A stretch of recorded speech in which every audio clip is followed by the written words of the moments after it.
গতকাল রাত্রে এলার্টিয়া ইউটি এবং চেস্ট ইনফেকশনের সমস্যা নিয়ে এই বাবা ভর্তি হয় হসপিটালে। তাই আজকে হসপিটালে আইসিইউতে এসে প্রথমে এই বাবাকে দেখে নিই, তারপর এই বাবার মেয়ের সাথে কথা বলে জানতে পারি যে গত 3 দিন আগেই সেম কন্ডিশন নিয়ে বাবাকে অন্য একটা প্রাইভেট নার্সিংহোমে ভর্তি করা হয়। সেখানে কোনো রকম ট্রিটমেন্ট ঠিকঠাক না হওয়ায় উপরন্ত লাখ লাখ টাকা আত্মসাৎ করে নেয় বাবার মেয়ের কাছ থেকে। তাই কোনো রকম উপায় বিচার না পেয়ে সেখান থেকে বাবাকে নিয়ে চলে আসে আমার নার্সিংহোমে।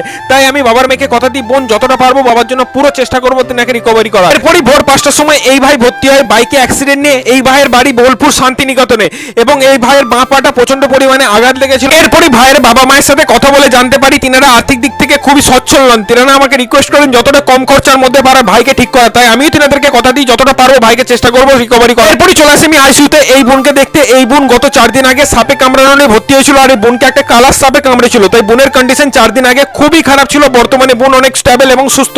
তাই বোনকে আমরা কথা দিই কালকে তোমাকে জেনারেল বেডে শিফট করে দেবো। তারপর বোনের বাড়ির লোকের সাথে দেখা করে কথাবার্তা বলি, ওনারা বলেন এখানকার চিকিৎসা নিয়ে আমরা খুবই খুশি। এরপরই চলে আসে আমি এই বাবার কাছে। এই বাবা আমাকে বলে বাবা তোমার হসপিটালের চিকিৎসা থেকে নিয়ে পরিষেবা সবকিছু আমার ঠিকঠাক লেগেছে, শুধু খাবার দাবার বিষয়টা একটু ধ্যান দিও।